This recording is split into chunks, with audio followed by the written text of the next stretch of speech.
Chapter 156 തുടങ്ങുമ്പോൾ നമുക്കൊരു കിഡിലും starting page കാണാം. അത് കഴിഞ്ഞിട്ട് താഴേക്ക് വരുമ്പോൾ ഫസ്റ്റ് സീനിൽ നമ്മളെ കാണിക്കുന്നത് അക്കാസയുടെ തോട്ട്സ് ആണ്. അക്കാസ ചിന്തിക്കുന്നുണ്ട്, എനിക്കവർ 3 പേരും മരിച്ചിടത്തേക്ക് പോകാൻ കഴിയില്ല. എന്നെ എൻ്റെ കഴിഞ്ഞു പോയ കാര്യങ്ങൾ ഓർമ്മിപ്പിച്ചതിന് നന്ദി. മനുഷ്യന്മാർ എപ്പോഴും വീക്കും സോഫ്റ്റും കട്ടിയില്ലാത്തതുമാണ്. അവർ പെട്ടെന്ന് തന്നെ മരിച്ചു പോകുന്നു. അവർ ഒന്നുമില്ലാത്തവരായി ഇല്ലാണ്ടായി പോകുന്നു. അടുത്ത സീനിൽ ഭിത്തിക്കുള്ളിൽ കുടുങ്ങിക്കിടക്കുന്ന ടാഞ്ചിറോ തന്റെ കണ്ണുകൾ തുറക്കുമ്പോൾ കാണുന്ന കാഴ്ച തന്റെ തല റീജനറേറ്റ് ചെയ്യാൻ ശ്രമിക്കുന്ന അക്കാസനെയാണ്. ടാഞ്ചിറോ ഒരു നിമിഷം സ്റ്റോപ്പായി പോയിട്ട് ഇങ്ങനെ ചിന്തിക്കുന്ന കാണാം. അവന്റെ തല വീണ്ടും റീജനറേറ്റ് ചെയ്യുന്നു. ഈവൻ തോ ഞാൻ അവന്റെ തല കട്ട് ചെയ്ത് മാറ്റിയിട്ടു. അക്കാസ ഉടനെ തന്നെ തന്റെ ഫൈറ്റിംഗ് സ്റ്റൈൽ ഉപയോഗിച്ച് ഇവരെ പഞ്ച് ചെയ്യാൻ പോകുന്ന സീൻ നമുക്ക് കാണാം.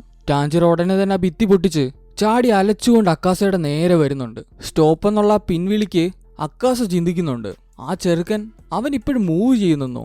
ഞാൻ നിന്റെ തല വീണ്ടും വീണ്ടും കട്ട് ചെയ്യും. ഗീവ്സാനും ഞാനും വിജയിക്കും. ടാഞ്ചിറോ അവനെ തന്നെ പറഞ്ഞു വിശ്വസിപ്പിച്ചു. അടുത്ത സ്ലൈഡിൽ നമുക്ക് കാണാം, ടാഞ്ചിറോയുടെ കയ്യിൽ നിന്ന് ആ വാള് തെന്നി മാറുകയാണ്. എന്റെ വാള് അതെന്റെ കയ്യിൽ നിന്ന് തെന്നിപ്പോയി. എനിക്ക് എന്റെ കൈയുടെ ഗ്രിപ്പിലേക്ക് എന്റെ സ്ട്രെങ്ത് കൊടുക്കാൻ പറ്റുന്നില്ല. ടാഞ്ചിറോ ഒന്നും നോക്കാതെ തന്റെ കൈകൾ ചുരുട്ടി പിടിച്ച് അക്കാസയുടെ മുഖത്ത് ശക്തിയായി പഞ്ച് ചെയ്തു. അക്കാസയുടെ കണ്ണുകൾ വീണ്ടും ടാഞ്ചിറോയുടെ മുഖത്തുടക്കി. അവന് വീണ്ടും കൊയൂക്കിയുടെ അച്ഛനെ ഓർമ്മ വന്നു. വീണ്ടും ഇതെല്ലാം ഒന്നേന്ന് തുടങ്ങിയേക്ക് യങ് മാൻ എന്ന് കൊയൂക്കിയുടെ അച്ഛൻ നമ്മുടെ അക്കാസയോട് പറയുന്നതായി നമുക്ക് കാണാം. എനിക്ക് വീക്കായ ആളുകളെ ഇഷ്ടമല്ല. വീക്കായ ആളുകൾ, നേർക്കുനേരെ ഫൈറ്റ് ചെയ്യാത്ത, കിണറ്റിലും മറ്റും വിഷം കലക്കുന്ന, ഒന്നിനും കൊള്ളാത്ത വീക്കാളുകളെ. അവർക്ക് പേഷ്യൻസ് ഇല്ല. അവർ കാണുന്നതെല്ലാം റീപ്പ് ചെയ്തു കളയും. ഞാൻ അവരെയെല്ലാം എന്റെ കൈകളാലാണ് ഇല്ലാതാക്കിയത്. എന്റെ മാസ്റ്ററിന്റെ പ്രഷ്യസ് ആയിട്ടുള്ള സൊറിയു ഫൈറ്റിംഗ് സ്റ്റൈൽ ഞാൻ ചോരയുടെ മയമുള്ളതാക്കി.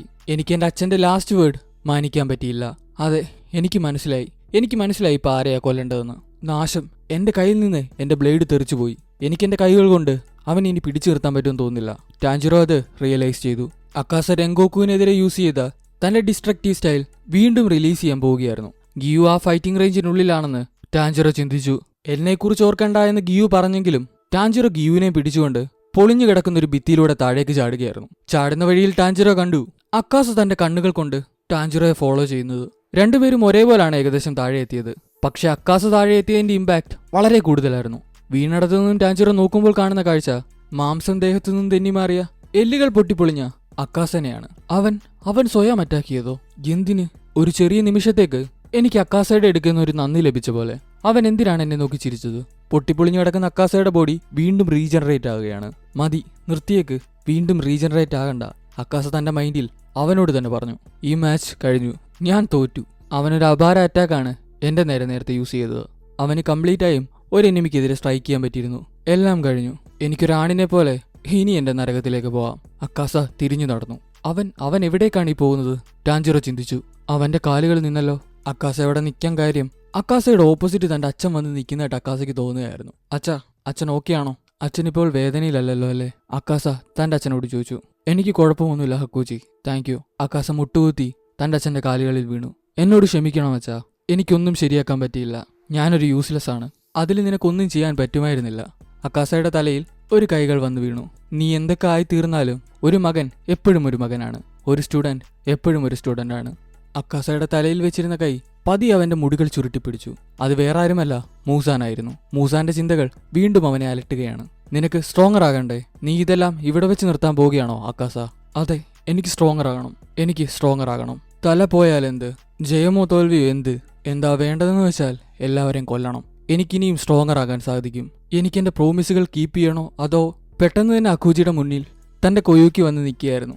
താങ്ക് യു ഹക്കൂജി, എല്ലാം ഇപ്പോൾ ഓക്കെയാണ്. മൂസാൻ വീണ്ടും അക്കാസയുടെ തലയ്ക്കുള്ളി വെന്ന് പറയുന്നുണ്ട് അക്കാസ എന്ന്. പക്ഷെ കൊയൂക്കിയുടെ മുഖത്ത് നോക്കുന്ന അക്കാസയ്ക്ക് മൂസാന്റെ മുഖം നിമിഷങ്ങൾ കൊണ്ട് മറക്കാൻ പറ്റി.